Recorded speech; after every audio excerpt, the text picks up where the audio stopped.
walaupun laki-laki itu lebih afdol sholat di masjid, sholat wajib, tapi selain sholat wajib lebih afdol di rumah. Karena kata Nabi SAW, sholat itu lebih afdol dikerjakan di rumah, kecuali sholat yang maktubah, sholat 5 waktu. Baru di masjid. Tapi sholat sunnah, qobliyah, ba'diyah, duha, sholat malam, di rumah semua. Diberi pahala lebih besar. Orang lihat rumah itu bisa hidup teman-teman kalau kita sering di situ. Betapa sayangnya kalau rumah itu bagus, indah, yang istri dari pagi sudah sibuk dengan karirnya, suami sibuk dengan karirnya, ketemu nanti malam hanya untuk pakai tidur, besok keluar lagi. Apa? Kehidupan apa gitu ya? Saya tidak tahu apa maknanya kehidupan kalau seperti itu. Tapi kalau kita sudah, istri sudah di rumah, dia sudah siapin masakan, hari ini menu apa, besok ganti menu apa, dia udah pilih baju apa yang dia pakai nanti kalau ketemu suaminya, dia sudah tata anak-anaknya dengan rapi, pendidikannya, kurikulum sekolahnya ya, supaya prestasi, kesehatan mereka, sibuk dengan itulah. Itu sudah pahala luar biasa itu. Suami datang, sambut istri sudah ada, ya. Bukan malah dibiarkan pembantu asisten rumah tangga yang siapin makan suaminya, terjadi perselingkuhan dengan pembantu, dari ini terjadi macam-macam hal yang terjadi hanya karena rumah tidak dijadikan sebagai tempat yang nyaman. Allah berikan kita rumah untuk kita nikmati bersama. Nah, seperti itu.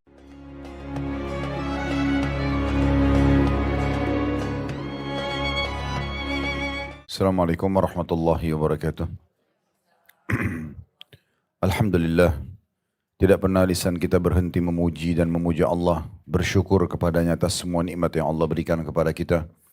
Terlalu banyak nikmat Allah melimpah yang tidak bisa lagi kita hitung. Dari semenjak kita lahir sampai hari ini Allah masih memberikan kita umur, makanan, minuman, pakaian, oksigen, air, dan apapun yang membuat roda kehidupan bisa berjalan. Semuanya itu adalah nikmat Allah subhanahu wa ta'ala yang Allah siapkan untuk masing-masing di antara kita. Tugas kita adalah selain menikmatinya juga bersyukur kepadanya. Dan Allah memudahkan syukur itu dengan dua susunan kata ini, Alhamdulillah. Dan perlu kami ingatkan diri kami dan juga Bapak Ibu sekalian, nikmat terbesar adalah nikmat Islam dan iman. Itulah yang menyebabkan kenapa kita sama-sama duduk di sini, meninggalkan aktivitas kita, mungkin meninggalkan sejenak keluarga kita, dan amanah-amanah yang lain, karena untuk mendalami Islam ini, yang merupakan agama satu-satunya yang Allah pilih untuk menjadi panduan manusia, sebagaimana Allah berfirman dalam surah Al-Imran, Inna dina indallahil Islam, hanya Islamlah yang ada atau beragama yang diakui di sisi Allah subhanahu wa ta'ala. Dan juga tentunya untuk menambah iman kita kepada Allah subhanahu wa ta'ala sehingga kita lebih rajin lagi beribadah dan patuh kepadanya yang merupakan tujuan utama kita diciptakan. Sebagaimana Allah berfirman, wa ma khalaqtul jinna wal insa illa liya'budun.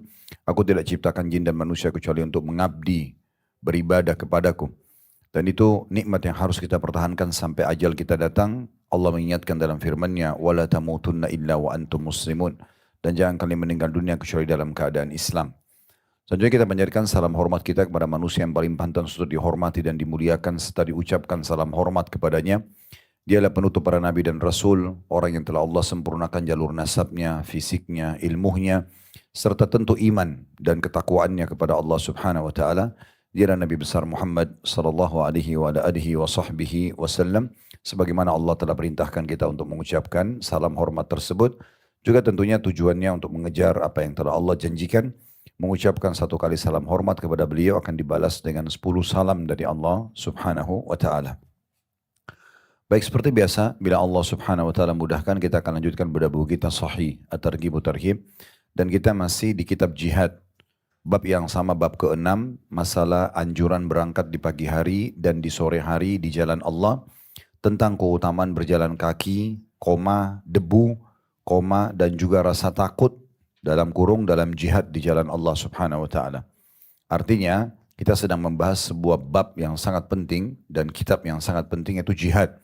Yang mungkin umat Islam membutuhkannya di saat memang sedang terjadi. Kalau sholat mungkin setiap hari. Yang puasa juga mungkin ada sunnah dan wajib kita bisa kerjakan di waktu-waktu sepanjang tahun, ada waktunya. Ramadan di waktu Ramadan, puasa Senin Kamis di setiap pekannya, dan seterusnya. Zikir bisa setiap saat, baca Quran juga begitu, berdoa juga begitu, bersedekah juga begitu. Tapi jihad ini kapan dia terjadi? Di saat itu dibutuhkan. Dan memang dia punya syarat-syarat dan rukun yang harus dipenuhi. Jadi tidak bisa orang menunggangi istilah jihad kemudian dia menyalahgunakannya. Sudah kami ingatkan dari awal kita bedah kitab jihad, seperti orang yang membom dirinya, kemudian mengatakan itu jihad, kasus bom Bali waktu itu dan beberapa kejadian-kejadian di Jakarta. lalu kemudian mereka bom dirinya, lalu menganggap mereka mati syahid, mengatasnamakan jihad. Ini semua kebohongan, ini tidak benar. Jihad itu seperti teman-teman kita di Palestina. Jihad itu seperti waktu kita dijajah oleh Belanda dan Jepang. Jihad itu seperti di masa Nabi SAW waktu orang-orang Quraisy keluar dengan pasukan perangnya, ingin memerangi Nabi SAW di Badr, ingin memerangi Nabi SAW di Uhud. Nah, semua sudah dicontohkan tata caranya. Dan juga ada adab-adab yang harus kita ketahui. Pertama, ikhlas kepada Allah Subhanahu wa taala, karena ini ibadah dan ingin membela agama Allah. Siapa yang niatnya sedikit tergelincir dari itu tidak akan mendapatkan pahala. Sebagaimana hadis, ya, seingat saya sudah pernah kita bahas di beberapa bab yang lalu, ada seorang sahabat bertanya, "Ya Rasulullah, bagaimana kalau orang jihad karena Allah, tapi dia ikutkan sedikit dengan popularitas, ingin dipuji, dianggap dia kesatria lah, pahlawan lah, ya, atau istilah apa saja. Apa dapat pahala?" Kata Nabi SAW, tidak. Orang itu 3 kali bertanya, Nabi SAW 3 kali menjawab tidak, lalu beliau mengatakan, sesungguhnya Allah tidak akan menerima amal kecuali yang ikhlas karenanya. Betul-betul murni ingin meraih pahala. Dan ini ditarik dalam semua ibadah. Kita berumah tangga bukan hanya sekadar suka pasangan kita, bukan hanya karena suka dengan mertua kita, atau harta dan seterusnya. Tapi karena perintah Allah dan Rasulnya untuk menikah. Sehingga selama kita berumah tangga, kita berada di bahtera pahala yang sangat besar. Ya, seorang suami menjalankan tugasnya di luar rumah, cari nafkah, melindungi istrinya dan seterusnya. Istri juga begitu mengurus rumah dan anak-anak suaminya, maka semua itu pahala. Sementara nunggu pasangan saja, itu sudah nilai pahala sendiri sampai salah satunya meninggal dunia. Bahkan bisa estafet pahala berjalan terus. Dengan adanya anak-anak, cucu-cucu, keturunan dan segala macam yang ditinggalkan dari warisan, dari ilmu dan seterusnya. Nah, begitu juga dengan yang lainnya. Semua kalau diniatkan ikhlas karena Allah, maka akan menjadi bahtera pahala yang besar.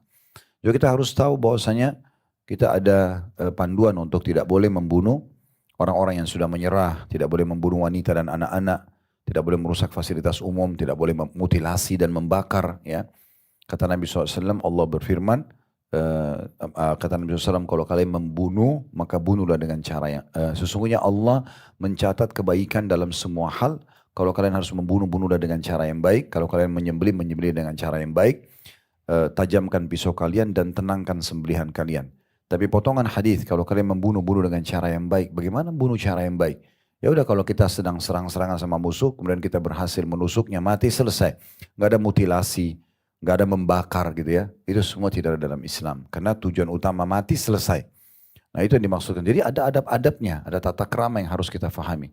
Dalam sebuah riwayat, Nabi SAW pernah melihat beberapa jenazah wanita di pasukan musuh, maka beliau langsung melarang, tidak boleh membunuh wanita, tidak boleh membunuh anak-anak, tidak boleh mengambil harta rampasan perang sebelum ada pembagian dan dikumpulkan kepada panglima perang, dan sekian banyak adab-adab jihad yang harus kita ketahui tentunya. Jadi ini poin yang dititik beratkan, saya sedikit mereviewkan saja, dan insya Allah kita tetap membahas fokus kebahasan kita. Makin cepat kita pergi ke medan perang di saat dikumandangkan dan memang sesuai dengan syariat, ya, seperti teman-teman kita di Palestina, mau di pagi hari, mau di siang hari, mau di sore hari, semua itu ada pahala tersendiri.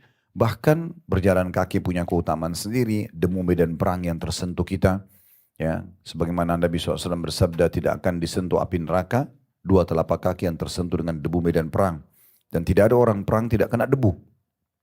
Begitu juga dengan rasa khawatir. Allah SWT sudah tahu kita khawatir nanti kita ditembak musuh nggak sih, ini dipotong tangannya nggak sih, ditawan nggak sih, dipukul nggak sih, itu semua ada. Semua itu tetap rasa takut pun di jalan Allah ada pahalanya. Nah, itu di judul kita ini. Makanya penulis Al-Mundhiri rahimahullah berkata, bab ke-6 anjuran berangkat di pagi hari dan di sore hari di jalan Allah. Artinya kapan saja waktunya dikumandangkan jihad dia pergi. Kemudian tentang keutamaan berjalan kaki, keutamaan debu, medan perang, dan rasa takut dalam jihad di jalan Allah Subhanahu wa taala. Lalu kita sudah membahas hadis nomor 1 sampai hadis nomor 6 ya. Maka tadi saya pastikan sampai hadis nomor 6, sekarang kita masuk hadis nomor 7. Hadis nomor 7, atau saya ingatkan kembali dulu hadis nomor 6 karena cukup lama waktu kemarin kajian kita terpisah jaraknya. Hadis nomor 6 dulu di halaman 141 saya ingatkan kembali yang terakhir kita bahas. Hadis Abu Hurairah radhiyallahu anhu yang merupakan hadis yang sahih dan ini urutan 1266 urutan hadis yang dari awal kita belajar. Bahwasanya Rasulullah SAW bersabda, "Tadammanallahu liman kharaja fi sabili la yukhrijuhu illa jihadun fi sabili wa imanun bi wa tasdiqun bi rusuli fahuwa dhaminun an udkhilahul jannah aw urji'ahu ila manzilihi alladhi kharaja minhu nailan ma nala min ajrin aw ghanimah والذي نفس محمد بيده ما كلم يكلم في سبيل الله إلا جاء يوم القيامة كهيئته هنا كلم لونه لون دم وريه ريه مسك والذي نفس محمد بيده لولا أن أشق على المسلمين ما قعدت خلاف سرية تغزو في سبيل الله أبدا ولكن لا أجد ساعة فأحملهم ولا يجدون ساعة ويشق عليهم أن يتخلفوا عني والذي نفس محمد بيدي لوددت أن أغزو في سبيل الله فأقتل ثم أغزو فأقتل ثم أغزو فأقتل. Terjemahannya kata baginda Nabi SAW, Allah memberikan jaminan bagi orang yang keluar di jalannya. Seraya Allah berfirman, tidak ada yang membuatnya keluar selain jihad di jalanku, keimanan kepadaku, dan keyakinan kepada para utusanku. Jadi ini ikhlas karena Allah Subhanahu Wa Taala. Maka ia dijamin, kata Allah SWT, untuk aku masukkan ke dalam surga.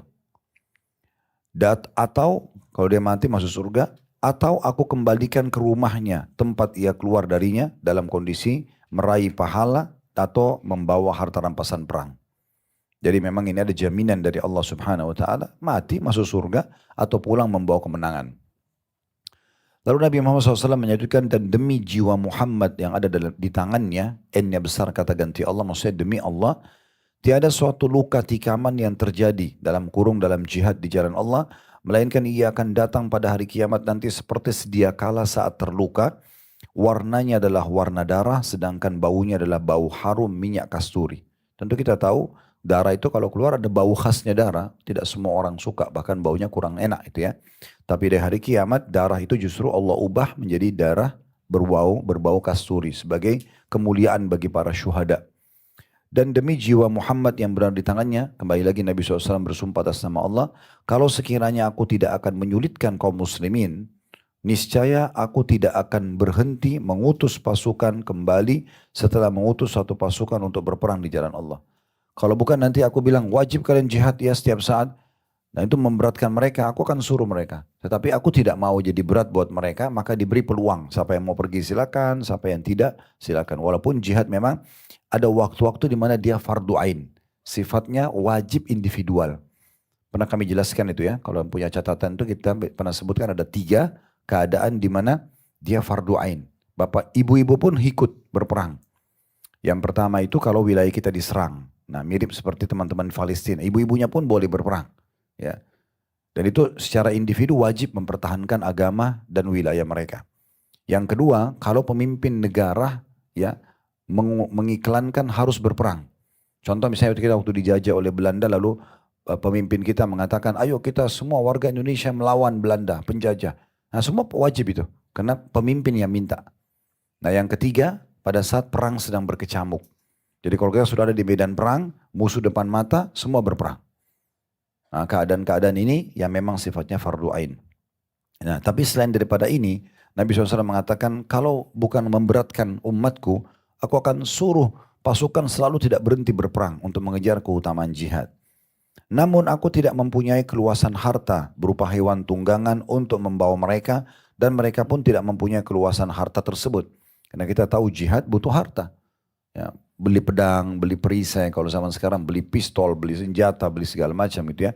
Bekal makanan, baju-baju perang dan segala macam. Sedangkan sangat memberatkan hati mereka kalau mereka tidak ikut denganku. Makanya Nabi SAW tidak wajibkan. Dan demi jiwa Muhammad yang ada di tangannya, bersumpah lagi atas nama Allah, sungguh aku sangat ingin berperang di jalan Allah lalu aku mati terbunuh syahid. Kemudian aku berperang lagi, hidup lagi, berperang lagi, lalu aku mati terbunuh. Kemudian aku berperang lagi, dihidupkan yang ketiga kali, lalu aku mati terbunuh. Maksudnya saking besarnya keutamaan perang dan mati syahid sampai ya diucapkan seperti Nabi SAW untuk memotivasi umatnya. Hadis riwayat Muslim dan ini adalah lafaz Imam Muslim. Di situ dikatakan dan ini adalah lafaznya dan diriwayatkan oleh Malik, Al-Bukhari dan juga An-Nasai, sedangkan lafaz mereka menyebutkan. Maksudnya riwayat yang panjang tadi riwayat Imam Muslim. Kalau riwayat Imam Bukhari, riwayat Imam An-Nasai dan Imam Malik adalah riwayat yang di bawah ini. Takaffalallahu liman jahada fi sabili la yukhrijuhu illa al-jihadu fi sabili wa tasdiqum bi kalimati an yudkhilahul jannah aw yaruddahu ila maskanihi bima nala min ajrin aw ghanimah. Allah telah menjamin orang yang berjihad di jalannya, tidak ada yang membuatnya keluar dari rumahnya selain jihad di jalannya, dan keyakinan kepada kalimat-kalimatnya bahwa dia, Allah, akan memasukkannya ke surga, atau mengembalikannya ke tempat tinggalnya dengan membawa pahala atau harta rampasan perang yang dia akan raih. Dalam kurung al-hadith, maksudnya masih berlanjut hadithnya, tapi ini saksi bahasannya. Itu kurang lebih hadith terakhir yang kita bahas, ya. Saya cuma mereviewkan, saya tidak panjang lebar mensyarah lagi, karena memang waktu itu kita syarah, kita ambil faedah-faedahnya dari setiap potongan hadith ini. Sekarang kita masuk di bab yang sama, hadith ke-7 lanjutannya. Tulisannya di situ dengan sanad sahih di ghairihi. Sudah sering kami ingatkan kelas hadith kita ini dari awal, bahwasanya sahih di ghairihi maksudnya dia disahihkan karena dikuatkan dengan riwayat-riwayat yang lain, ya. Dan ini urutan 1267 dari awal kita belajar berbunyi. Dari Abu Hurairah radhiyallahu anhu, dia berkata, Rasulullah SAW bersabda, man kharaja hajjan famad, kataballahu lahu ajral haji ila yaumil qiyamah, wa man kharaja mu'tamiran famad, kataballahu lahu ajral mu'tamiri ila yaumil qiyamah, wa man kharaja ghaziyan famad, kataballahu lahu ajral ghazi ila yaumil qiyamah. Barang siapa yang pergi haji lalu meninggal dunia, maka Allah mencatat baginya pahala orang yang berhaji hingga hari kiamat. Dan barang siapa yang pergi berumrah lalu meninggal dunia, maka Allah mencatat baginya pahala orang yang berumrah hingga hari kiamat. Dan barang siapa yang pergi berperang lalu meninggal, maka Allah mencatat baginya pahala orang yang berperang hingga hari kiamat. Diriwayatkan oleh Abu Ya'la dari riwayat Muhammad bin Ishaq dan para perawi selainnya thiqah. Ya, yang pegang buku tahu itu, thiqah itu pernah yang di garis miring kami pernah kasih terjemahannya adalah orang-orang terpercaya. Karena untuk menukil hadis Nabi SAW itu harus orang-orang yang terpercaya Bapak Ibu sekalian. Nah, bahasa Arabnya thiqah. Kalau sedikit dia bohong, pernah bohong atau apa itu tidak diterima hadisnya. Makanya para ulama hadis mengatakan, oh ini perawi-perawinya yang menukil hadis ini adalah orang-orang thiqah atau terpercaya sehingga bisa diterima hadisnya. Lalu dikatakan dalam kurung telah disebutkan pada kitab haji bab 1. Jadi memang kita pernah bahas hadis ini di kitab haji. Kitab haji itu sebelum kitab jihad ini. Kita sudah panjang lebar jelaskan sekian banyak bab berhubungan dengan haji dan keutamaannya, begitu juga dengan umroh. Baik, dari hadis ini kita langsung ambil pelajaran. Yang pertama, keutamaan pergi haji. Ya, keutamaan pergi haji dan bagaimana seseorang itu ya mengulang-ulangi haji tersebut, bukan hanya sekali. Karena untuk mendapatkan keutamaan ini, sementara haji lalu dia meninggal, itu kan nasib-nasiban, memang ajalnya gitu ya.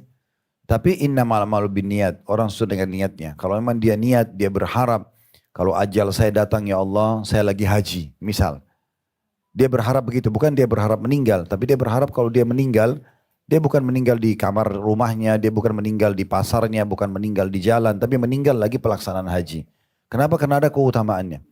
Keutamaannya sudah kita sebutkan tadi, kalau orang lagi haji, meninggal dunia, mulai dia tahun itu sampai hari kiamat dicatat dia laksanakan haji. Ya, sebagai contoh misalnya, kita haji tahun 2026 misalnya. Terus kita meninggal nih, ajal datang. Anggap ini perumpamaan saja ya. Kiamat itu misalnya 70 tahun lagi. Berarti ada 70 haji ke depan, ya kan? Nah, orang yang meninggal di tahun itu, sementara kiamat haji pelaksanaan terakhir itu 70 tahun lagi, dia diberikan pahala 71 haji. Karena dia haji sendiri, yang 70 yang dia tidak kerjakan diberikan. Tapi syaratnya dia meninggal lagi haji. Ini berarti juga ada satu benang merah yang perlu kita titik beratkan, perlunya seorang muslim selalu berharap dan berdoa agar ditutup dengan husnul khatimah. Ya, mati lagi sholat, mati lagi zikir, mati lagi bersedekah, ya semua itu baik. Tapi di sini disebutkan khusus masalah haji. Karena haji itu kan pengorbanan besar, meninggalkan keluarga, mengeluarkan biaya, harus mengikuti syarat-syarat, dan memang Allah kasih keutamaan. Ya, makanya orang yang meninggal haji itu luar biasa, ya, memiliki keutamaan. Dan subhanallah ini memang seperti orang pilih ya. Berapa kali terjadi kasus jemaah haji kita, dia udah tiba di bandara, ya, terus tiba-tiba sakit, dipulangkan di Jeddah, dipulangkan lagi ke Mekah, dirawat di rumah sakit, 2 hari lagi kemudian meninggal. Dia dicatat sebagai orang meninggal yang sedang haji. Karena masih dalam perjalanan. Allah SWT pilih. Dan berapa banyak justru orang yang selamat. Memang subhanallah orang yang mati husnul khatimah ini, itu tidak semuanya. Ya, orang-orang yang Allah pilih. Seperti juga orang yang mati di medan perang, itu seperti Allah pilih. Makanya jumlah syuhada sedikit sekali. Ya, tidak banyak. Saya pernah kasih gambaran itu ya. Perang Badar itu 314 sahabat Nabi dan Nabi berangkat perang. Yang mati cuma 60 orang. Padahal orang waktu itu pegang pedang, saling serang. 90% mati. Tapi subhanallah Allah cuma pilih 60. Di perang Uhud 700 sahabat muslimin perang, cuma 70 orang yang mati. Dihitung jari gitu ya, lebih sedikit 10%. Jadi sangat sedikit. Sekarang Gaza, sekian banyak orang yang sudah mati, tapi kalau ada pembagian makanan keluar semua manusia, lebih banyak yang masih hidup. Padahal kalau mau dipikir kalau bom jatuh harusnya mati semua nih. Kok masih banyak yang hidup? Nah memang Allah pilih syuhada. Makanya Allah bilang liyattakhidha minkum syuhada dalam Al-Quran. Allah memang memilih orang-orang yang mati syahid. Jadi tergantung niat kita. Oleh karena itu gak usah khawatir untuk minta husnul khatimah ya. Karena toh memang kita juga akan meninggal. Ya, cepat atau lambat kita akan meninggal. Sehat atau sakit kita akan meninggal. Orang yang faham dan meyakini ini, dia akan meminta agar ditutup dengan husnul khatimah. Nah gitu. Nah diantara husnul khatimah yang baik adalah kita boleh berdoa agar diberikan meninggal pada saat haji. Karena memang itu Nabi sebutkan ini. Kalau bukan karena minta husnul khatimah, kan berarti Nabi nggak perlu ucapin. Siapa yang lagi haji meninggal maka dapat pahala begini-begini. Nah sekarang kalau kita lagi tidak haji bagaimana? Ya kita berharap, minta agar Allah berikan kepada kita itu. Ya, ini satu keutamaan yang perlu kita garis bawahi. Dan ini sudah kita jelaskan sebenarnya panjang lebar di kitab haji, kitab sebelum jihad ya. Kemudian faedah dari hadits adalah keutamaan juga orang yang umroh dan mengulang-ulangi umroh. Dan berharap Allah berikan meninggal saat umroh. Karena dikatakan, dan siapa yang keluar umroh, kemudian meninggal dunia, maka akan dicatatkan baginya pahala umroh sampai hari kiamat. Kalau haji, setahun sekali. Kalau umroh itu, bisa setiap hari orang kerjakan umroh. Berapa banyak kalau 70 tahun lagi kiamat, berapa banyak umroh yang dia dapatkan. Sementara dia sudah meninggal. Nah seperti itulah ya. Kemudian pelajaran ketiga ini yang jadi saksi bahasan kita adalah juga keutamaan orang yang keluar berperang. Ya, kemudian dia meninggal. Di sini yang perlu kita garis bawahi ya. Dalam hadits ini Nabi tidak bahas orang mati terbunuh di medan perang. Orang keluar perang, mati ajalnya datang. Jadi bukan mati dibunuh musuh, itu lain lagi. Mati dibunuh musuh, mati syahid. Kita keluar perang nih, belum bertemu musuh, atau lagi istirahat, besok lanjutin perang, malam itu kita meninggal. Nah itu yang dimaksudkan. Karena orang kalau dibunuh musuh mati syahid itu keutamanya lebih besar lagi. Tapi kalau kita keluar berperang lalu ajal datang, di medan perang dicatatkan kita punya pahala perang sampai hari kiamat. Ya, ini juga keutamaan yang sangat besar. Dan ini yang jadi saksi bahasan kita, agar menjadi motivasi untuk muslimin bagaimana mengejar perang atau jihad itu sendiri di saat memang terkumandankan sesuai dengan syariat Allah Subhanahu wa taala. Baik, kita pindah hadits nomor 8 dan ini di bab kita tentunya, dan ini hadits nomor 2 yang kita bahas pada siang ini. Dengan sanad sahih di ghairihi, menjadi sahih karena dikuatkan dengan riwayat-riwayat lain, dan ini urutan 1268 dari awal kita belajar. Berbunyi dari Muadz bin Jabal radhiyallahu anhu, dia berkata, "Ahida ilaina Rasulullah sallallahu alaihi wasallam fi khamanan man fa'ala wahidatan minhunna kana dhaminan 'ala Allah azza wa jalla. Man 'ada maridan aw kharaja ma'a janazah aw kharaja ghaziyan fi sabilillah aw dakhala 'ala imamin yuridu bidzalika ta'zirahu wa tawqira aw qa'ada fi baiti fasalim wa salima an-nasu minhu." Kata Muadz bin Jabal radhiyallahu anhu, Rasulullah sallallahu alaihi wasallam telah mewasiatkan kepada kami tentang 5 perkara yang siapa saja melakukan salah satu darinya, maka ia mendapat jaminan dari Allah Subhanahu wa taala. Disebutkanlah, yaitu yang pertama, orang yang menjenguk orang sakit. Nanti kita baru syarah ya, sekarang saya bacakan dulu. Yang kedua, keluar mengantar jenazah. Yang ketiga, pergi berperang di jalan Allah, ini saksi bahasan kita. Yang keempat, menjumpai pemimpin yang tujuannya adalah menghormati dan memuliakannya. Yang kelima, duduk diam di rumahnya hingga ia selamat dan masyarakat pun selamat darinya. Hadis ini diriwayatkan Ahmad dan lafaz ini miliknya Imam Ahmad, juga diriwayatkan oleh Al-Bazzar, At-Tabarani, Ibnu Khuzaimah dan Ibnu Hibban dalam sahih keduanya. Riwayat ini riwayat yang sangat mulia tentunya menyebutkan kepada kita tentang adanya jaminan-jaminan Allah subhanahu wa ta'ala kepada hamba-hambanya yang mau mendekatkan diri kepadanya dengan jenis-jenis ibadah ini. Kita langsung ambil faedah pertama. Faedah pertama Bapak Ibu sekalian kedudukan Muadz bin Jabal radhiyallahu anhu. Karena sahabat ini yang menyampaikan kepada kita kalau Rasulullah SAW mewasiatkan kepada kami. Ya. Jadi kan berarti beliau menceritakan apa yang beliau tahu wasiat Nabi kepada kaum muslimin. Pelajaran kedua, bahwasanya Allah Subhanahu wa taala mengizinkan Nabi Muhammad sallallahu alaihi wasallam untuk memberikan jaminan-jaminan kepada orang yang melakukan perbuatan tersebut. Apa yang dimaksud dengan jaminan Allah? Allah jamin dia selamat dunia akhirat, Allah jamin rezekinya maksimal dunia akhirat. Allah selamatkan dari segala macam mara bahaya, walaupun ujian datang tapi Allah berikan jalan keluarnya. Nah, ini semua namanya jamin. Dijamin oleh Allah Subhanahu wa taala. Kalau manusia biasanya jaminannya itu terbatas. Kalau Allah tidak terbatas, ya. Misalnya kalau ada orang mengatakan, udah saya jamin nanti utang kamu akan saya lunasi, misal. Berarti cuma satu masalah. Nah itu kalau manusia begitu. Saya jamin nanti semua bulanan kamu sembako saya akan penuhi. Berarti di situ saja. Dia belum jamin keselamatannya, belum jamin kesehatannya, belum. Dan jarang sekali manusia menjamin semua kebutuhan manusia.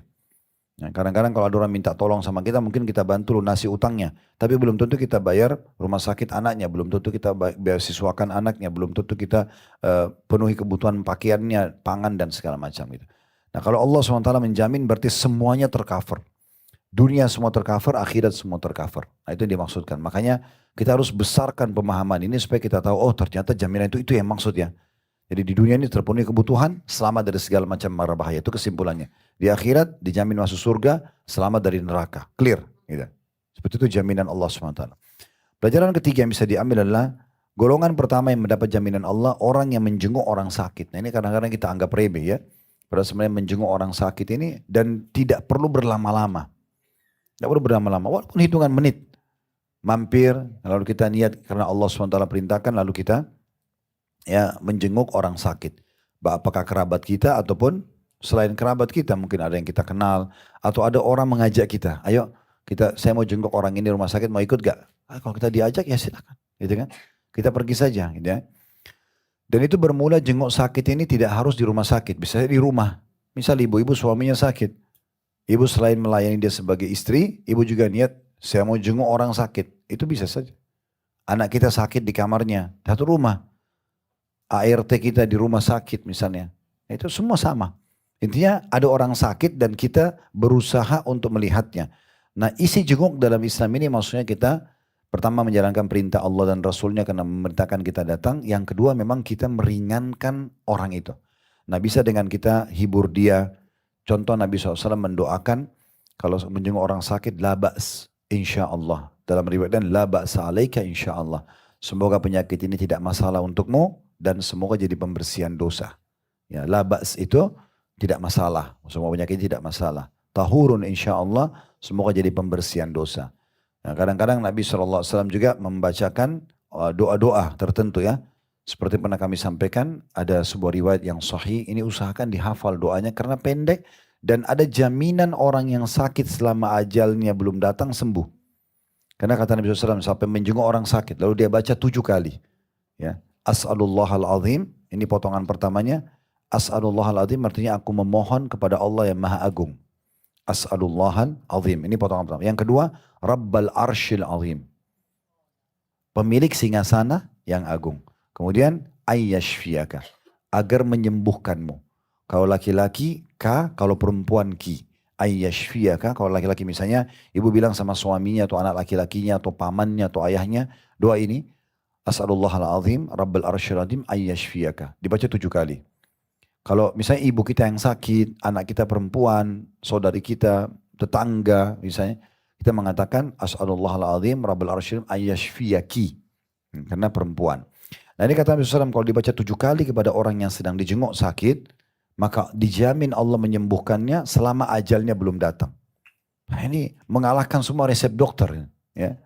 Karena dijamin akan disembuhkan. Dan kita harus mengalahkan semua keyakinan kita tentang obat, dokter dan segala macam kalau sudah ada penyampaian baginda Nabi SAW. Ini satu hal yang perlu kita garis bawahi. Tentu banyak doa-doa yang Nabi ajarkan ya. Seperti juga disunnahkan kita memegang tempat sakit selain membaca bismillah 3 kali. Kemudian a'udzu bi'izzatillahi wa qudrati min syarri ma ajidu wa uhadiru. Aku berlindung kepada Allah ya dengan kemahamuliaannya, dengan kemahakuasaannya dari sesuatu yang aku rasakan atau aku hati-hati darinya. Itu dibaca juga 7 kali sambil pegang tempat sakit. Dan sekian banyak doa-doa yang disunnahkan. Kita juga bisa menghiburnya dengan bahasa kita sendiri. Misalnya kita mengatakan sabar ya gitu ya. Semoga lekas sembuh. Nah, bahasa-bahasa kita aja nggak apa-apa. Intinya kita menghiburnya gitu ya. Nah kemudian juga boleh kita membawakan hadiah sebagai bentuk hiburan. Intinya memasukkan kegembiraan dalam hatinya. Nah seperti itu ya. Nah ini yang kita lakukan dan termasuk adabnya tidak berlama-lama. Ya, itu sudah benar tuh ada jam besuk di rumah sakit itu benar. Di rumah pun sama ya. Jangan misalnya ada keluarganya orang sakit, kita datang berkunjung, duduk cerita di ruang tamu sekian lama, akhirnya pemilik rumah pun tidak melayani keluarganya yang sedang sakit. Udah kita datang, maaf ya saya datang, saya mau menjenguk, niatnya itu, semoga lekas sembuh, gak apa-apa sabar ya, ini saya bawa sedikit buah, assalamualaikum, udah pulang. Gitu kan. Bukan saatnya kita duduk ngobrol, makan di rumah orang yang sakit, itu bukan saatnya. Nah ini juga yang perlu digarisbawahi gitu ya. Ya biasanya ibu-ibu ini yang lakukan, jadi harus paham gitu ya. Lain kalau kita lagi berkunjung, lagi silaturahim, oke lah, makan, ngobrol. Apalagi tuan rumahnya masih melayani gitu ya. Tapi kalau orang sakit bukan saatnya untuk itu. Sama dengan takziah juga. Orang lagi bersedih. Itu Nabi SAW kalau datang selama 3 hari, beliau datang mendoakan, menyabarkan, pergi. Ya begitu. Karena bukan saja duduk ngobrol, makan di situ, udah. Apalagi nambah beban ya. Kalau anaknya orang yang dikunjungi datang itu meninggal misalnya yang dia datangin. Kenapa ya anak kamu yang mati? Padahal anak tetangga itu pemabuk sebenarnya. Ini kan nambah beban. Nambah beban. Semoga insya Allah husnul khatimah, sabar ya. Toh kita juga akan ketemu di surga. Sekarang tinggal tambahin banyak amal soleh. Misalnya kita banyak istighfar buat dia. Kita sedekah, haji dan umroh buat dia. Begitu. Lalu pulang aja. Ya, daripada kita jadi beban buat orang. Gitu ya. Karena ini pernah terjadi di kakak kandung saya sendiri di Makassar. Betul anak beliau meninggal dunia. Saya udah coba jelaskan, misalnya sudah tenang. Ada beberapa ibu-ibu datang mungkin mau nunjukin kepeduliannya. Oh sambil nangis dari depan pintu. Terus suaranya lebih besar dari suara kakak saya nangisnya. Terus kemudian dia ngomong, kenapa anak kamu anak baik yang mati ya. Itu banyak anaknya orang narkotika. Sedih lagi kakak saya. Jadi masalah. Ini untuk apa gitu. Nah itu diantaranya adab-adabnya harus difahami. Ada hadis Nabi SAW yang mulia. Dari sekian banyak hadis tentang masalah menjenguk orang sakit, tapi ini hadis menurut saya yang paling mulia. Maksudnya bukan paling mulia sih, lebih tepatnya karena semua mulia, lebih tepatnya mungkin paling menyentuh untuk kita mau jenguk orang sakit. Karena kata Nabi SAW, siapa yang menjenguk orang sakit di pagi hari, Allah akan datangkan 70.000 malaikat. Bukan satu, kalau satu malaikat sudah cukup, ini 70.000 malaikat yang mendoakan dia sampai sore. Misalnya kita datang sebelum pergi aktivitas pagi, mampir ke rumah keluarga yang sakit, atau kita ke rumah sakit, mampir sebentar 5-10 menit aja. Besok kita pergi. Nah itu kunjungan kita pagi hari, mendatangkan 70.000 malaikat berdoa non-stop dari pagi sampai sore. Kalau orang menjenguk seseorang yang sakit di sore hari, Allah datangkan 70 malaikat mendoakan dia sampai besok pagi. Oleh karena itu kita jadikan ini sebagai pedoman. Itu ya. Wah, ini besar sekali pahalanya. Karena doa malaikat mustajab. Satu malaikat cukup, apalagi 70.000. Itu bukan sedikit. Kalau kita hari itu 2 kali, kita kejar keutamaan misalnya. Pagi kita jenguk, nanti sore pulang kerja kita jenguk lagi misalnya. Kita dapat bersambung sehari penuh. Berarti 140.000 malaikat mendoakan. Itu kan keutamaan yang besar. Terlebih lagi dalam hadits ini sudah disebutkan. Allah jamin orang yang menjenguk orang sakit. Selamat, dunianya dijamin, akhiratnya dijamin. Faedah keempat dari hadis adalah golongan yang kedua dari 5 yang dapat jaminan Allah, yaitu orang yang keluar mengantar jenazah. Itu secara hukum syar'i, ibu-ibu tidak dianjurkan untuk mengantar jenazah. Kalau sholat jenazah iya.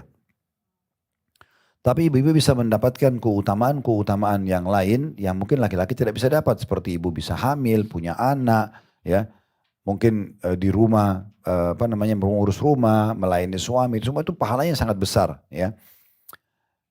Ada pendapat disukil oleh Imam Qurtubi tentang masalah wanita mengantar jenazah. Ada satu celah di mana ulama membolehkan di saat memang orang itu harus hadir. Contoh ibunya yang meninggal anaknya. Dan dia merasa terpukul sekali. Dia pengen izin. Dan ibunya juga sudah berumur. Enggak melahirkan fitnah. Tapi kalau anak-anak ABG, bercanda-bercanda lagi ngantar jenazah, ini nggak boleh.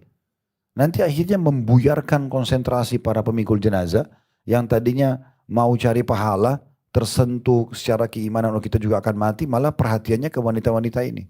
Gitu kan? Apalagi kalau sudah pakainya tidak berhijab atau ketat dan segala macam, ini kan semua mengganggu. Makanya para wanita tidak disarankan. Tapi sholat jenazah iya. Nah, di sini tapi tidak menutup kemungkinan tetap ada celah, cuman memang dia batasannya ada, gitu ya. Nah, mengantar jenazah ini kata Nabi SAW, siapa yang sholatin jenazah akan diberikan 1 qirot pahala, dan siapa yang mengantarnya sampai dimakamkan diberikan 1 qirot. Seorang sahabat bertanya, Rasulullah, apa itu 1 qirot? Kata Nabi SAW, seperti gunung Uhud. Maksudnya pahalanya besar. Baik, faedah yang selanjutnya. Ini berarti faedah yang keberapa? Yang kelima ya. Dari poin yang ketiga. Orang yang ketiga yang dijamin. Yaitu orang yang keluar berperang di jalan Allah SWT. Ini jadi saksi bahasan kita. Artinya kalau kita sudah niat ingin berperang keluar, maka sudah mulai itu kita dapat jaminan Allah SWT. Di dunia kita dijamin selamat, kalaupun mati di medan perang, mati syahid. Nah seperti itulah ya. Maka ini juga poin yang bisa menjadi motivasi kenapa orang disuruh berperang. Karena dapat jaminan dari Allah SWT. Nah hadis yang disebutkan sebelumnya tadi yang kita review ya. Yang kita ulangi di hadis nomor 6. Bagaimana orang yang keluar berperang di jalan Allah SWT. Dia tidak keluar kecuali untuk berperang di jalan Allah, maka dijamin oleh Allah SWT kalau dia mati masuk surga, kalau dia atau dia pulang ke rumahnya selamat dengan membawa harta rampasan perang. Nah, kita pernah jelaskan Bapak Ibu sekalian poin penting dalam bab jihad, tidak ada namanya kalah bagi umat Islam. Kita tidak kenal namanya kalah. Bagi kita terbunuh pun semua, misalnya ada 1.000 orang keluar perang, terbunuh semua itu kemenangan karena kita mati syahid, masuk surga, dan itu target utama orang jihad. Atau kita pulang bawa kemenangan. Jadi tidak ada kalah namanya dalam perang Islam itu. Selanjutnya tentunya faedah yang keenam ya. Ini adalah orang yang keluar dapat jaminan Allah, keluar menemui pemimpinnya untuk memuliakannya. Pemimpin negara, ya, pemimpin wilayah. Ya, kita seperti siapa yang sudah menang. Sekarang presiden kita Pak Prabowo sudah menang. Sudah kita berikan dukungan kita. Kita memuliakannya, kalau ada kesalahan kita doakan supaya dia perbaikin, kalau ada kebaikan kita dukung programnya supaya bisa berhasil. Nah itu namanya kita memuliakan. Di sini dikatakan ta'zirahu wa taqira. Tujuannya adalah menghormati dan memuliakannya. Nah ini sudah pernah kita jelaskan di beberapa pertemuan dulu ya. Tidak bolehnya seorang muslim menghina-hina pemimpin. Ya, justru kalau dia memuliakan pemimpin, dia doakan ya. Itu justru dia juga dimuliakan sama Allah SWT. Ada sebuah hadis yang mulia. Kata Nabi SAW, man akrama amiruhu akramahullah. Siapa yang memuliakan pemimpinnya, Allah akan muliakan dia. Wa man ahana amiruhu ahanahullah. Siapa yang hina pemimpinnya, maka akan dihinakan oleh Allah Subhanahu Wa Taala. Ya, jadi kita harus betul-betul faham masalah ini. Pernah ada satu orang Arab Badui datang di masa Nabi SAW lalu dia bilang begini, ya Rasulullah, bagaimana kami menghadapi kalau ada pemimpin yang selalu minta haknya aja. Kita tidak dikasih hak. Apakah kami bisa maksudnya melawan orang seperti ini? Berikan kami gambaran, gitu kan. Nabi tahu ini orang bertanya ini ada masalahnya orang ini. Nabi gak respon. Dia kejar Nabi lagi, ditanya kedua kali. Nabi hindari lagi, 3 kali. Terus Nabi hindari. Terakhir Nabi bilang apa? Taatlah dan patuh kalian. Walaupun punggung kalian dipukul, harta kalian diambil.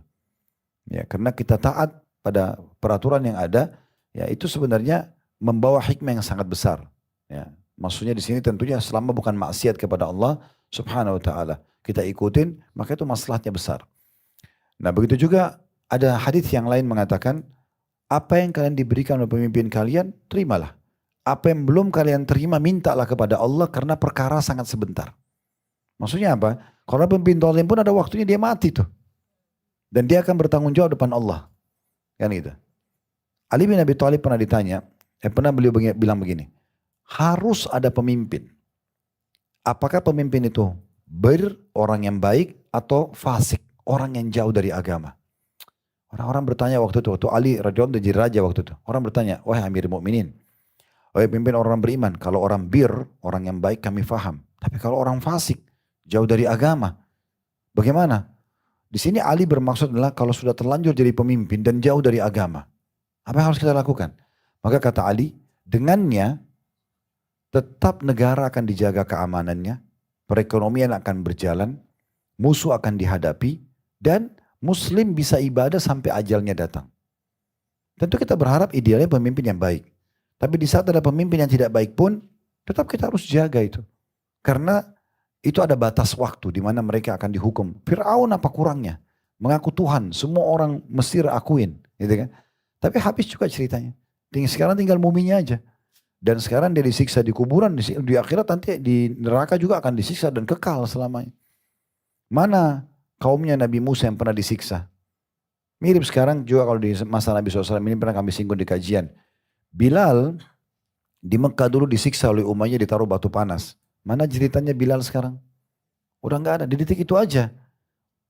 Setelah Abu Bakar bebasin dia sudah tidak pernah lagi disiksa. Sampai di Madinah di perang Badar dia malah yang membunuh Umayyah, majikannya sendiri. Umayyah meninggal dalam keadaan kafir. Mana Abu Lahab sama Abu Jahal yang selama ini mengganggu Nabi SAW? Sudah nggak ada. Rumahnya sudah tidak ada, orangnya sudah tidak dikenang kecuali keburukan. Tapi Abu Bakar, Umar, Uthman, Ali, Talha, sahabat-sahabat Nabi yang dulu berjuang dengan segala macam pengorbanannya, namanya harum. Ya. Di dunia sebelum mereka meninggal bahkan jadi raja-raja kaum muslimin. Sampai tidak kenal Abu Bakar, Umar, Uthman jadi raja kaum muslim pengganti Nabi SAW. Bilal itu sebelum meninggal menjadi orang kaya. Mendapatkan banyak harta rampasan perang dari perang Persia. Gitu kan. Salman Al-Farisi yang dulu juga dianggap sebagai budaknya orang Yahudi di Madinah. Menjadi orang kaya raya setelah perang Persia. Takluk di tangan Umar bin Khattab. Dan sekian banyak contoh yang berhubungan dengan masalah ini. Gitu. Baik, selanjutnya teman-teman sekalian yang terakhir dari poin yang kelima. Ya, yang dijamin oleh Nabi SAW. Allah menjamin dia dunia akhirat. Ini faedah ketujuh ya. Betul ya? Ya. Yaitu orang yang duduk di rumahnya. Maka dia selamat dari gangguan orang, orang selamat dari gangguannya. Apa maksudnya ini? Maksudnya Bapak Ibu kalau tidak ada hajat perlu, penting gak usah keluar. Jangan habisin waktu di luar rumah. Mall buka jam 10, setengah 10 sudah depan pintu mall. Nunggu buka. Habisin waktu sampai malam, tutup jam 9 baru pulang. Kenapa Bu? Kenapa Ibu di mall ini? Lagi gak ada kerjaan. Bolak-balik cek satu-satu barang orang, parfum, semprot, tas, gak ada yang dibeli juga. Ya. Ini untuk apa? Ya, habisin waktu. Belum tentu orang tidak terganggu dengan kita. Atau bisa saja bertemu dengan orang jahat mengganggu kita. Kan itu. Oleh karena itu ada satu kaidah dasar. Selalu kita penuhi kebutuhan. Saya sudah bilang itu. Ya, jangan keinginan. Ibu kan bapak kalau mau butuh sesuatu. Keluar rumah oke, berteman oke, belanja oke. Tapi butuh gak? Kalau butuh silakan. Kebutuhan kita harus beli baju, kita harus beli makanan, kita harus beli belanja bulanan. Misal, kita harus silaturahim keluarga silakan. Tapi kalau tidak, hanya buang waktu jangan, di rumah saja. Rumah itu tempat ibadah yang paling baik. Ya. Tinggal di rumah saja. Duduk di ruang tamu sambil zikir, ibu-ibu mungkin buat menu masakan yang baru. Suami lagi libur, gak ada kegiatan, di rumah saja. Gak usah sengaja keluar kumpul sama teman-teman, main gaple atau apa, gak perlu. Gak usah, gitu kan. Kadang-kadang saya heran juga dengan bapak-bapak yang menghabiskan waktu sama teman-temannya omong kosong di luar rumah. Istri ada di rumah. Teman-teman ini gak ada sesuatu yang dia bisa raih pahala kecuali hanya karena ketemu ukhuwah saja. Istri ada interaksi biologisnya, ada memecahkan permasalahan rumah tangga, ada segala macam hal. Bisa ibadah bersama-sama. Bahkan dijadikan walaupun laki-laki itu lebih afdol sholat di masjid, sholat wajib. Tapi selain sholat wajib lebih afdol di rumah. Karena kata Nabi SAW, sholat itu lebih afdal dikerjakan di rumah, kecuali sholat yang maktubah, sholat 5 waktu. Baru di masjid. Tapi sholat sunnah, qobliyah, ba'diyah, duha, sholat malam, di rumah semua. Diberi pahala lebih besar. Orang kita rumah itu bisa hidup teman-teman kalau kita sering di situ. Betapa sayangnya kalau rumah itu bagus, indah, yang istri dari pagi sudah sibuk dengan karirnya, suami sibuk dengan karirnya, ketemu nanti malam hanya untuk pakai tidur, besok keluar lagi. Apa? Kehidupan apa gitu ya?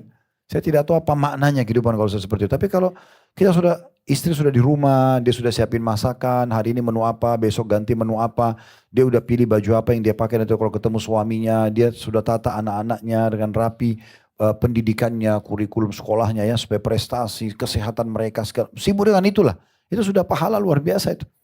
Suami datang, sambut istri sudah ada, ya. Bukan malah dibiarkan pembantu asisten rumah tangga yang siapin makan suaminya, terjadi perselingkuhan dengan pembantu, dari ini terjadi macam-macam hal yang terjadi hanya karena rumah tidak dijadikan sebagai tempat yang nyaman. Allah berikan kita rumah untuk kita nikmati bersama. Nah seperti itu ya.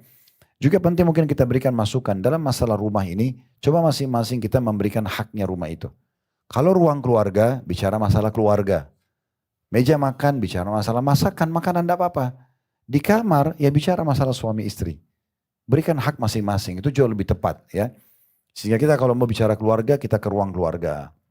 Ruang tamu berarti buat sambut tamu. Kasih semua haknya. Meja makan kita bicara makanan. Jangan lagi makan bicara masalah permasalahan-permasalahan yang lain. Akhirnya ribut bertikai nggak jadi makan nggak enak gitu kan. Nah seperti itu sama dengan di ranjang tempat tidur tempat biologis selesai clear. Nggak usah angkat permasalahan di situ. Nanti jadi ribut dari tertunda atau tertinggal semua yang harusnya dinikmati di situ. Nah seperti itu kurang lebih. Tapi intinya sebenarnya orang yang tidak keluar rumahnya kecuali karena kebutuhan, ya, sehingga dia selamat dari bahaya orang lain, ditabrak orang, dirampok, digosipin, selamat dari semua itu. Orang lain juga selamat dari dia, makanya dapat jaminan dari Allah Subhanahu wa ta'ala. Sekarang kita masuk hadits nomor 9.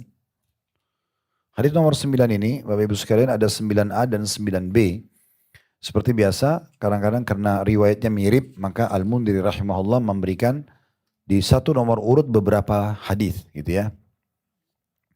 9a dengan sanad sahih di ghairihi menjadi sahih karena dikuatkan dengan riwayat-riwayat lain, dan ini urutan 1269 dari awal kita belajar. Hadis ini berbunyi dari Abu Hurairah radhiyallahu anhu, dia berkata, Rasulullah SAW bersabda, la yaridun nara rajulun baka min khasyatillah hatta ya'uda al-labanu fid dar'i wa la yajtami'u ghubarun fi sabilillah wa dukhanu jahannam.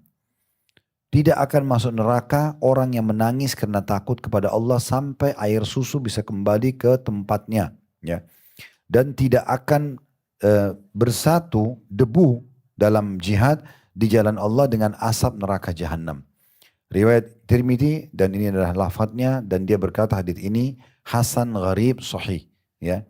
Artinya ini istilah yang dipakai oleh Tirmidzi, tapi kita pegang sekarang istilah yang ditulis oleh Al-Albani penulis buku ini dengan sanad sahih di ghairi. Kesimpulannya dia sahih karena banyak riwayat yang mendukungnya. Kita lanjut dulu ke 9b-nya, baru kita masuk ke syarahnya insyaallah. 9b dengan sanad sahih dan juga oleh An-Nasa'i, ini nama orang tentunya meriwayatkan hadis atau menyusun di satu buku namanya Sunan An-Nasa'i. Al-Hakim juga ada bukunya namanya Mustadrak, Al-Baihaqi juga ada bukunya.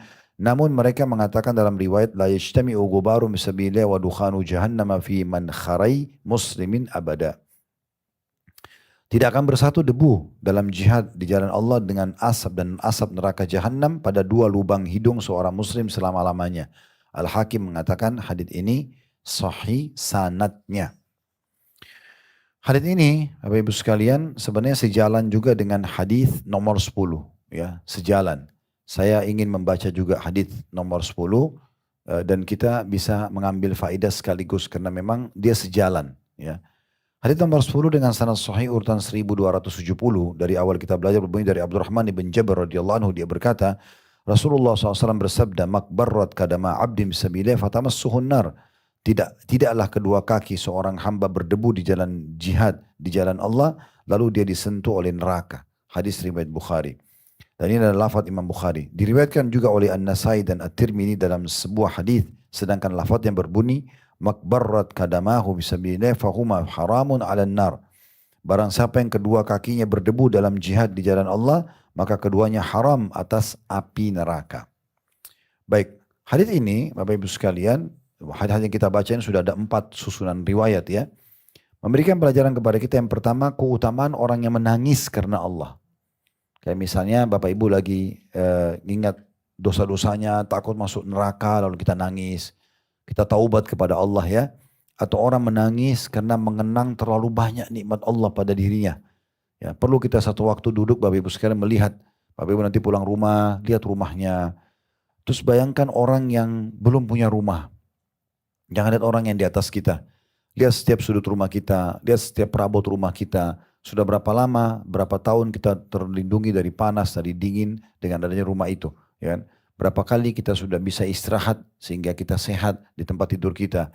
dan segala macam hal lah ya yang Allah berikan di situ. Lalu kita syukuri. Nah biasanya orang kalau suka bersyukur itu Allah sentuh, lunak hatinya.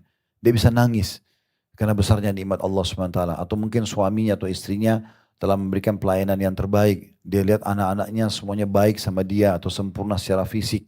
Lalu dia syukuri ya. Lalu dia meneteskan air mata, ini termasuk khusyuk kepada Allah Subhanahu wa taala. Jadi bisa kita mengingat dosa lalu kita bertaubat, atau kita mengingat besarnya nikmat Allah lalu kita bersyukur, atau kita mengingat surga ya, sehingga kita juga menangis karena berharap Allah berikan kita ke dalam surga. Ini biasanya karena dengar kajian ya. Misalnya kajian tentang neraka, kajian tentang surga. Kalau kita dengar biasanya lalu kita tersentuh. Nah kemudian kita menangis. Nah seperti itu kurang lebih gambaran-gambaran orang yang menangis karena Allah Subhanahu wa taala. Makanya dikatakan tidak akan disentuh atau tidak akan masuk neraka orang yang menangis karena takut kepada Allah. Sampai air susu bisa kembali ke tempatnya. Jadi tidak mungkin. Ibu sudah tahu susu kalau keluar dari tempatnya tidak mungkin dikembalikan. Maka seperti itulah mustahilnya orang yang menangis karena Allah kemudian keluar dari masuk neraka, pasti dia akan selamat. Tentu dalil-dalil seperti ini tidak berdiri sendiri. Syaratnya tentu dia harus muslim ya. Kemudian yang kedua tidak ada pembatal keislamannya. Jangan sampai dia murtad. Walaupun dia pernah nangis dulu waktu dia masih muslim, sekarang sudah murtad, tidak dapat gitu kan. Atau ada orang tidak sholat sengaja bangkang. Lalu kemudian dia menangis misalnya satu waktu karena melihat kejadian fenomena alam. Ya, lalu dia takut sama Allah. Nah itu tidak membantu dia untuk itu. Karena harus ada pendukung-pendukungnya. Selain muslim ya. Dia juga tidak murtad dari agama. Dia juga memang dalam kondisi mengerjakan kewajiban-kewajiban. Nah itu baru terpenuhi semua komponen yang membuat dia bisa dapat ini. Gitu ya. Ini pernah kami kasih contoh seperti hadis Nabi SAW. Siapa yang menjaga 4 rakaat sunnah sebelum duhur. Dan 4 rakaat sudah duhur. 4 rakaat sebelum sudah duhur berarti 8 rakaat ya. Allah akan haramkan dari api neraka. Bisa nggak kalau orang bilang gini. Yaudah saya sholat sunnah qobliyah ba'diyah tapi saya tidak sholat duhurnya. Nah itu maksudnya. Berarti kan dia tidak berdiri sendiri. Dia harus ada ini. Nah gitu ya. Nah seperti itu. Baik, pelajaran yang kedua. Ini yang menjadi saksi bahasan kita. Bahwasanya siapapun yang keluar berperang di jalan Allah dan tersentuh dengan debu medan perang. Maka dia tidak akan masuk neraka. Gitu ya. Dijamin masuk dalam surga. Tapi tadi dia harus muslim. Ya, ini tidak berlaku bagi orang non muslim. Dia juga tentunya orang-orang yang tidak membatalkan keislamannya. Dia tidak meninggalkan sholat wajib. Ya, dia tidak membangkang dengan sholat wajib. Walaupun tentu sangat jauh ya. Kalau ada orang pergi berperang kemudian dia tidak sholat gitu ya. Biasanya orang pergi berperang itu memang karena imannya sudah ada. Tapi kita berikan penjelasan supaya difahami gitu ya. Kalau ini akan didapatkan untuk orang-orang yang memang memenuhi syarat dan kriteria gitu ya.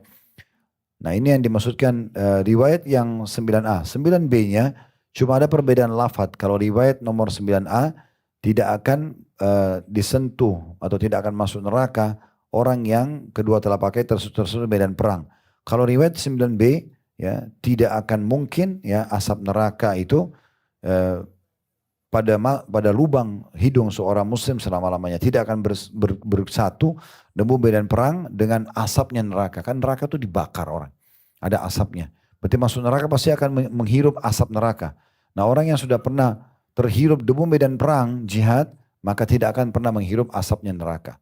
Berarti dijamin dia selamat dari neraka. Seperti itu maknanya. Kalau riwayat yang tadi nomor 10, itu lebih menjelaskan bahwasanya haram baginya neraka. Semua maknanya sama. Artinya tidak akan masuk ke dalam api neraka. Baik, hadis nomor 11 dalam bab kita ini.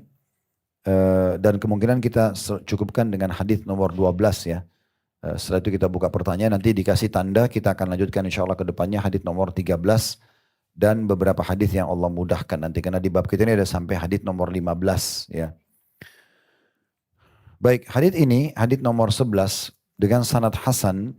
Hasan berarti di bawah sahih ya, tapi tetap diterima hadisnya. Ini urutan 11 dalam bab kita dan ini urutan 1271 dari awal kita belajar. Hadis ini berbunyi dari Abu Hurairah radhiyallahu anhu dari Nabi SAW beliau bersabda la yajtami'ani fin nari ijtima'an yadurru ahaduhum al-akhar. Muslimun qatala kafiran thumma saddada al-muslimu wa qarab. ولا يجتمعان في جوف عبد غبار في سبيل الله ودخان جهنم ولا يجتمعان في قلب عبد الإيمان والشح. Kata Nabi SAW, tidak akan berkumpul dua manusia di dalam neraka dengan perkumpulan yang saling membahayakan satu sama yang lainnya.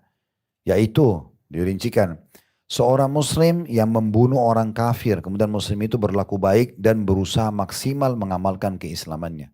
Nanti kita jelaskan ya, saya masih baca terjemahan dulu.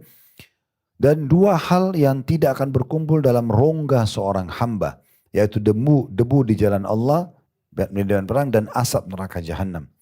Dan dua hal yang tidak akan berkumpul dalam hati seorang mukmin, yaitu keimanan dan kikir. Diriwayatkan oleh An-Nasai dan Al-Hakim, lafaz ini adalah milik riwayat Hakim, Al-Hakim, dan itu lebih lengkap. Dan dia mengatakan sahih berdasarkan syarat Muslim. Sedangkan An-Nasai berkata dalam riwayatnya, al-imanu wal hasad. Iman dan rasa dengki tidak akan bersatu dalam hati seorang mukmin. Bagian awal hadis ini ada dalam sahih Muslim. Riwayat ini Bapak Ibu sekalian langsung saja kita ambil pelajaran bahwasanya yang pertama, adanya jaminan dari Nabi SAW tidak akan bersatu seorang muslim dengan kafir yang pernah dia bunuh di medan perang di neraka. Kan orang kafir itu kalau terbunuh dalam keadaan kafir pasti masuk neraka. Kalau meninggal dalam keadaan kafir ya. Kalau dia belum meninggal tidak boleh kita vonis orang masuk neraka. Walaupun orang itu masih hidup dan dia benci Islam. Kita cuma bisa bilang kalau dia meninggal nih dalam keadaan begini maka dia masuk neraka. Tapi kalau sudah meninggal kafir selesai. Pasti neraka udah. Gak mungkin karena tidak ada lagi jalan untuk selamat. Ya. Makanya kalau ada orang masuk medan perang, kan mau tidak mau kita perang nih. Ya, kontak fisik kita berperang. Kalau si muslim berhasil bunuh satu kafir, kafir itu masuk neraka. Tidak akan bersatu si pembunuh muslim ini dengan orang kafir neraka. Dia akan selamat dari neraka nih si muslimnya. Berarti ada keutamaan membunuh musuh. Ya. Tapi musuh ya, biasanya diistilahkan dengan kafir harbi. Orang kafir yang keluar untuk memerangi muslimin. Karena orang kafir dibagi lagi, ada kafir zimmi, kafir mu'ahad ya. Orang kafir yang dibawa perdamaian dengan kaum muslimin. Kayak sekarang orang-orang muslim yang satu warga negara dengan kita. Saya di komplek ini, tetangga non muslim gak boleh kita ganggu. Ah ini mumpung Nasrani matikan aja listriknya. Gak boleh. Atau sengaja kita ganggu parkir depan rumah orang, atau kita ambil hartanya gak boleh. Ya, karena kita gak boleh, apalagi kalau sampai menumpahkan darahnya. Karena kata Nabi SAW, man qatala mu'ahadan lam yari raihatal jannah wa in yariha la tujadu min masriti arba'ina kharifa. Sampai membunuh seorang kafir mu'ahad.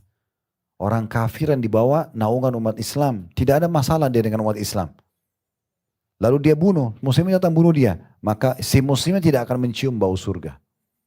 Tidak boleh kita sembarangan bunuh orang. Kalau kafir harbi keluar dengan baju perangnya, berhadapan dengan muslimin baru. Kayak sekarang orang Israel di Palestina. Itu oke. Memang dia keluar bantu umat Islam. Masa kita diam gitu kan. Nggak seperti itulah. Tapi kalau selain ini nggak boleh sembarangan. Ustaz kalau ada orang kafir ganggu saya. Tetangga saya utang nggak bayar. Atau saya diganggu segala macam. Laporin ke pemerintah. Bukan kita yang ambil alih. Nggak boleh ambil pisau tusuk dia. Nggak boleh. Ya. Ini perlu difahami ya. Supaya jangan salah paham. Nggak boleh sembarangan tumpah-tumpahin darah orang gitu. Nah ini perlu digarisbawahi. Ini poin pertama. Kalau ada seorang muslim betul-betul ketemu sama kafir di medan perang, kafir harbi, kafir yang keluar berperang memang. Nah oke, terus kita bunuh dia, ya mau tidak mau, karena kalau kita tidak bunuh dia kita akan dibunuh misalnya. Maka pada saat itu kita dijamin masuk surga. Karena tidak akan bersatu si kafir yang terbunuh di jalan syaitan, di jalan selain Allah, dengan orang muslim yang berperang di jalan Allah. Jelas ini? Baik, yang kedua, yang bisa diambil pelajaran. Tidak akan bersatu di dalam tubuh seseorang itu debu medan perang dengan asapnya neraka. Ini mirip dengan tadi yang kita bahas di sebelumnya ya. Karena di neraka akan ada asap, karena kan dibakar. Sesuatu dibakar itu keluar asap. Semua naudzubillah ahli neraka itu akan menghirup asapnya neraka, pasti. Nah tapi kalau orang sempat menghirup debu medan perang, walaupun sesaat, karena dia ikut jihad, dia tidak akan menghirup asapnya neraka. Ada jaminan. Tapi ingat saya sudah kasih syarat tadi, saya sudah sampaikan syaratnya, dia muslim, dia tidak batalin Islamnya, dia tidak tinggalkan sholat secara jahat dan membangkang, nah gitu-gitu ya.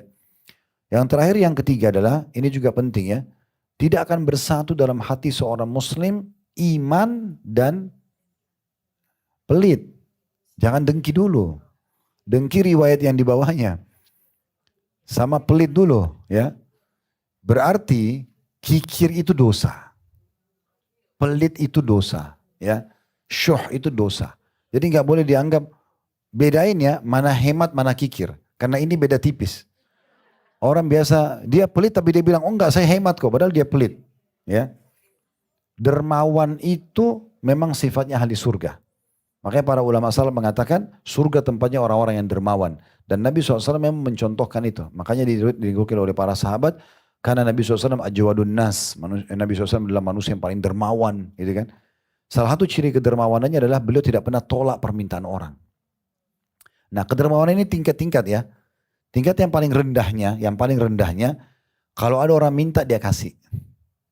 Tapi kapan diminta? Misalnya keluar dari rumah, selama nggak ada yang pengemis minta, sudah dia tidak sedekah. Selama nggak pernah sampai ke WA dia atau grup dia, permintaan yayasan, dia tidak pernah sumbang. Nah itu standar banget itu. Itu dermawan yang paling rendah. Ya. Di atasnya itu dia keluar mencari sumber-sumber sedekah. Dia yang keluar. Dia sengaja cari mana yayasan sosial, dia nyumbang, dia sengaja keluar cari orang miskin, dia sedekah. Sengaja nyari. Dia merasa dia butuh dengan sedekah, lebih butuh daripada orang miskin dengan bantuannya. Nah itu level di atasnya. Ini mulia nih. Ya ini kedermawanan yang baik. Makanya Abdullah bin Abbas radhiyallahu anhu itu kalau tiap hari depan rumahnya ada orang-orang miskin minta-minta. Nah kalau mereka tidak datang, dicari oleh Abdullah bin Abbas. Mana tuh yang kemarin minta-minta dicari. Kalau kita kan alhamdulillah dia nggak datang gitu ya. Tapi kalau ini nggak memang dicari. Nah itu level kedermawanan tuh. Jadi sengaja nyari. Makanya Asy-Syu'bi dan beberapa ulama-ulama salaf mengatakan kita ini dalam memahami bab sedekah harus menanamkan dalam diri kita prinsipnya ya. Ini persepsi yang perlu kita tanamkan. Bahwasanya kita lebih butuh dengan pahala sedekah daripada orang miskin dengan fisik sedekah kita. Bisa ditangkap nggak? Saya ulangi ya. Jadi seorang muslim itu kalau mau sampai pada level yang kedua tadi ini yang bagus ini, dia harus merenungi dan menanamkan dalam dirinya prinsip saya lebih butuh dengan pahala sedekahnya. Target dia sedekah, dia nggak pusing siapa yang terima, nggak penting itu. Mau orang yang sama, mau orang yang berbeda, mau dia jujur, mau dia bohong, nggak usah pusing. Kita yang penting sedekah, karena target kita itu. Ya, pernah kami jelaskan tuh ya. Di kitab zakat dulu ada bab sedekah. Kalau ada orang datang di majelis kita ini bawa proposal masjid. Ini ayo kita nyumbang 1 miliar. Kita nyumbang semua. Sebulan kemudian kita tahu dia bohong. Oh ternyata orangnya tipu. Kita rugi? Enggak. Sama sekali enggak. Inna malamalu bin niat. Semua sudah dengan niatnya. Kita niat mau nyumbang masjid dapat pahalanya. Dia niat nipu dia dihukum. Selesai. Berarti kan tidak perlu kita tahu orang ini jujur atau tidak. Kecuali atau dia ini nanti pakai maksiat atau tidak. Nggak penting. Kecuali kita tahu dia memang jelas-jelas mau pakai untuk narkotika. Dia pakai untuk berzina. Jangan dikasih. Tapi kalau kita tidak tahu. Contoh misalnya kita tahu anak kita ini akan pakai narkotika. Kita nggak kasih duit. Nah itu bukan pelit namanya. Karena kita tahu dia pakai maksiat. Tapi kalau orang miskin di pinggir jalan. Setan bisikin. Ah itu kayaknya anak pinjaman. Kayaknya dia pura-pura. Itu setan. Masa kita mau ikuti setan? Kita ini manusia atau setan nih? Gitu. Ya, setan selalu bisikin begitu. Dia perintahkan kita untuk pelit, ya. Jadi Bapak Ibu tanamkan dalam diri kita lebih butuh dengan pahala sedekah. Ingat saya garis bawah ini ya, baik penerimanya orang yang sama atau beda. Karena biasanya kalau orang yang sama minta, ada kerabat kita minta sumbangan terus tiap bulan. Kadang-kadang setan bisikin ini orang tuh minta-minta terus. Tanamkan ini, nggak penting bagi saya. Mau dia atau orang lain bedanya apa? Nggak ada bedanya kan target kita sedekahnya. Nah sampai di sedekah saja. Nggak usah kita menjangkau siapa yang terima, nggak penting. Mau orang gila, mau orang bodoh, mau orang jujur, mau orang... Nggak penting bagi kita. Yang penting kita sedekah. Ini level kedua. Level yang paling tinggi dalam kedermawanan, tidak pernah tolak siapa yang minta. Siapa saja minta, begitu dikasih. Jadi memang begitu. Begitulah sifat Nabi SAW. Ini pernah kami sampaikan riwayat. Nabi pernah dapat Bapak Ibu sekalian berkeranjang-keranjang kurma baru panen. Sangat ranum. Nabi belum sempat makan 1 butir pun, itu ternyata ada orang-orang miskin datang minta. Dan Nabi ini kalau memberi, dia bukan, contoh ibu punya 1 keranjang buah. Misalnya. Kalau ada orang datang minta kan mungkin kita kasih berapa potong gitu kan. Ya. Kalau ada orang sedikit pelitnya mungkin 1 butir. Ya. Tapi Nabi kalau orang minta dikasih semua. 1 keranjang, 1 keranjang. Nabi sendiri belum makan. Itu karena dermawannya ya. Tentu orang tidak akan bisa sampai ke level tertinggi ini kalau belum melalui level yang di bawahnya. Kalau Bapak Ibu mau sampai ke level ini, kita memang harus mulai melatih diri kita apa? Tanamkan tadi, oh saya lebih butuh dengan pahala sedekah daripada orang yang menerima. Karena orang yang menerima sedekah kita, itu dia hanya terima fisiknya. Anggaplah uang kita kasih 1 juta nih. Dikasih, dia pakai untuk kebutuhan dia, anaknya, habis kan. Tapi nilai 1 juta yang kita kasih itu dibawa ke timbangan amal dan memang melalui dia. Berarti kan kita tidak rugi. Yang seperti itu memahaminya. Nah, Nabi bagi-bagi sampai habis semuanya. Waktu habis masih ada yang datang minta. Nabi sedih karena sudah nggak punya yang beliau kasih. Bayangkan ya, justru kesedihan Nabi karena sudah tidak bisa memberi. Gitu kan? Maka Umar lihat lalu mengatakan, ya Rasulullah, Allah tidak memberikan di atas kemampuan Anda. Maksudnya, Anda sudah bantu yang lain, kenapa harus sedih dengan ini? Nabi tetap diam. Di sebelah Umar ada Ali. Ali mengeluarkan dari kantongnya, ternyata masih ada beberapa dirham. Dia mengatakan, ya Rasulullah, letakkan di mana Anda mau. Nabi senyum lebar. Nabi mengatakan, bihadza umirtu. Begini aku diperintahkan. Jadi kedermawanan itu teman-teman, kalau dalam hati, itu tanda-tanda kesempurnaan iman. Tapi kalau sudah masih terkikis dengan pelit, apalagi kalau betul-betul pelit, gak mau berbagi sama sekali, ini sudah pasti bentrok sama keimanannya. Makanya Nabi bilang tidak akan bersatu dalam hati seorang mukmin, orang muslim, keimanan dia dengan ya pelitnya, gitu, tidak akan bertemu. Nah ini poin, dan pernah kita bacakan di kelas kita ini, saya sarankan Bapak Ibu kembali lagi kalau mau baca tentang ayat-ayat sedekah, itu ada belasan ayat dalam surah Al-Baqarah. Al-Baqarah ayat 261 sampai 274. Ya, nanti sementara pulang ke rumah, nanti di mobil, kendaraan, baca aja. Ingat Al-Baqarah 261 sampai 274. Nah di antara itu disebutkan syarat-syaratnya. Kalau kita bersedekah jangan sakitin penerima orang yang menerima. Gak boleh kita sebut-sebut sedekah kita ya supaya ikhlas. Karena Allah itu semua supaya kita dapat sempurna pahala ya dalam sedekah tersebut. Nah dalam riwayat yang lain disebutkan al-imanu wal hasad. Tidak akan berkumpul dalam hati seorang mukmin iman dan iri. Nah jadi kalau bapak ibu masih ada rasa iri dalam hatinya, baca a'udzubillahi minasyaitonir rajim. Tapi kalau ibu dan bapak ikutin iri itu, kok dia lebih cantik ya, kok dia lebih gagah ya, kok dia lebih baik mobilnya ya, kok ini, kok itu. Nah ini berarti mengganggu bisikan syaitan. Kalau kita baca a'udzubillahi minasyaitonir rajim dan kita berusaha berlindung, berarti tanda keimanan. Tapi kalau kita ikutin itu, kita malah hasad dengan orang, berarti kita tidak punya keimanan. Maksudnya di sini imannya tidak sempurna, sangat tipis. Tetap tidak hilang iman itu, ada bibitnya, tapi dia sangat tipis imannya. Yang menandakan dia membuka pintu hasad itu. Nah berarti dari poin ini juga kalau kita gabungkan tadi tidak akan bersatu dalam hati seorang mukmin, orang muslim iman dan pelit, dan dalam dan iman dan hasad berarti menandakan pelit dan hasad ini adalah penyakit hati yang mengganggu keimanan, maka tidak boleh ada. Hapus dari kamus kita itu. Saya tidak akan pelit mulai hari ini, saya juga tidak akan pernah iri dengan orang lain. Udah. Cara ngobatinnya gimana Ustaz? Mulai sedekah supaya kita tidak pelit. Berbagi terus dengan orang. Jangan selalu merasa diri sendiri. Ya ibu-ibu kalau buat masakan kesukaannya, lebihkan saja. Kasih anak-anak. Jangan, ini makanan kesukaan ibu ya, jangan sentuh. Nah, ini sudah tanda-tanda pelit, anaknya sendiri nggak mau dikasih misalnya. Contoh saja. Nah begitu juga dengan hasad. Kalau sudah ada bisikan untuk supaya kita merasa kenapa dia lebih, kenapa dia begini. Apalagi kalau bukan pilihan ya. Seperti orang lahir memang dia cantik. Gimana caranya kita mau iri? Karena udah begitu Allah kasih dia. Yaudah kita tinggal nikmatin apa yang Allah kasih kita gitu kan. Begitu juga dengan misalnya ada orang lahir di luar keluarga kaya, kita tidak. Ya sudah Allah sudah kasih begitu. Tapi cara ngobatinnya kita boleh meminta agar Allah memberikan kepada kita juga keberkahan.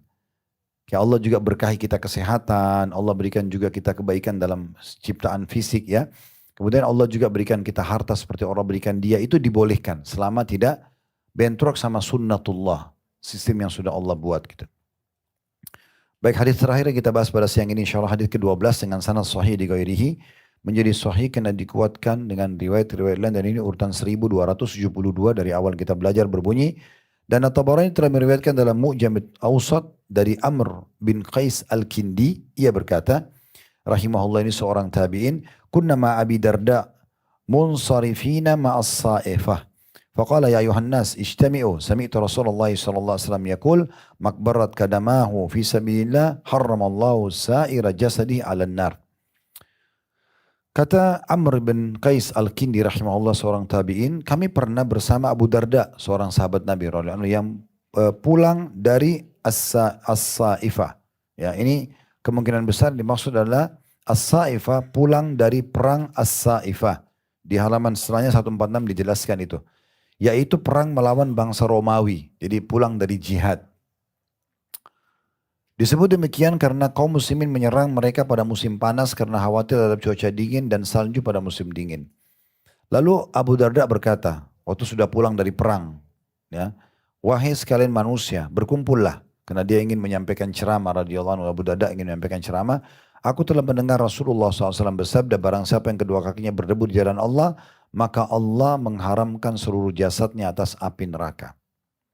Baik, dari hadis ini saya kita ambil pelajaran yang pertama, kedudukan ya Amr bin Qais Al-Kindi rahimahullah. Ini seorang tabi'in dan beliau menceritakan kita kronologis kenapa Abu Darda menceritakan riwayat Nabi SAW ini. Yang kedua, kedudukan Abu Darda radhiyallahu anhu sahabat Nabi, di mana beliau menyampaikan apa yang beliau dengarkan dari Nabi SAW. Pelajaran yang ketiga, pentingnya seseorang yang punya ilmu untuk menyampaikannya dan bagaimana dia semangat untuk meraih pahala. Jadi kalau Bapak Ibu sudah tahu satu pesan, satu hadis, satu ayat, ada cuplikan kata-kata hikmah, ada kisah, dan kita sudah tahu memang itu rujukannya benar, tidak ada salahnya kita share di grup. Nah, kita ambil potongan-potongan ceramah, kayak sering kami bilang di media kami, Bapak Ibu sekalian, sudah disiapkan banyak sekali di Instagram potongan 1 menit ceramah-ceramah. Ambil potongan itu. Ada bahkan potongan ayat Al-Quran, ya, atau sebarkan medsos kami ini, ada medsos follow yuk. Nah, mungkin kita tidak tahu yang kita sampaikan itu mungkin menyebarkan lagi ke 1.000 orang. Kita nggak tahu berapa banyak pahala yang kita dapat. Hanya karena menyampaikan saja. Di sini kita lihat kasusnya Abu Darda. Abu Darda ini kalau kita lihat zahir hadis, dia sebenarnya lebih ingin meraih pahalanya. Orang-orang pergi jihad, umumnya Bapak Ibu sekalian pasti tahu hadis. Umumnya ya, karena sebelum berperang biasanya supaya berani mau perang, itu kita banyak baca hadis-hadis seperti ini. Kalangan laki-laki itu kalau mau perang pasti baca ini. Oh, debu medan perang akan menyelamatkan dari api neraka. Oh begini, oh begitu. Banyak. Semua hadis kalau perlu dibaca. Jadi sebenarnya umum hadis itu sudah didengar. Tapi di sini kasus Abu Darda, karena dia punya ilmunya dan dia tidak mau sia-siakan peluang itu, maka dia suruh orang kumpul lalu dia sampaikan lagi hadis ini. Dan saya sangat yakin hadis ini sudah ditahu oleh para mujahidin. Tapi dia ingin meraih pahalanya. Maka dia ingatkan lagi. Saya pernah dengar Nabi SAW bersabda, kalau dua telapak kaki tersebut debu medan perang tidak akan disentuh oleh api neraka. Nah, berarti bagaimana kita meraih peluang untuk menyampaikan agama yang kita ketahui kepada orang-orang supaya kita raih pahala mereka. Nah, ini menandakan salah satu tanda ikhlas Bapak Ibu sekalian itu adalah kalau setelah seseorang meninggal, apa yang dia sampaikan dan dia wasiatkan menyebar. Ini Abu Darda sudah meninggal bukan? Sudah, sahabat Nabi. Kok bisa sampai ke kita hari ini? Ini sudah 1.400 tahun, 1.500 tahun yang lalu ini. Sampai kepada kita. Itu tanda keikhlasan. Amal apapun yang Bapak Ibu tidak ceritakan semasa hidup, Allah punya cara setelah kita meninggal disebarkan. Jadi orang yang riak di dunia, sering cerita amalnya, itu tidak akan sampai apa-apa. Tidak ada pahalanya, nggak akan juga nyebar setelah dia meninggal. Tapi kalau orang ikhlas dia jaga, biasanya banyak kisah-kisah salaf dulu kita didukil. Sholat malamnya, sholat duhanya, jihadnya, sedekahnya, segala macam. Justru karena keikhlasannya. Mungkin di masa hidupnya tidak terlalu dikenal, tapi setelah meninggal justru dikenal. Nah seperti itulah. Jadi nggak perlu kita repot-repot ceritakan amal kita. Kalau sudah ya Allah SWT mudahkan kita kerjakan, kita jaga keikhlasan sampai meninggal. Allah punya cara nanti membukanya. Nah seperti itu, Allahu a'lam. Ada benar dari Allah, silakan diambil dan diamalkan. Ada salah dari saya, mohon dimaafkan.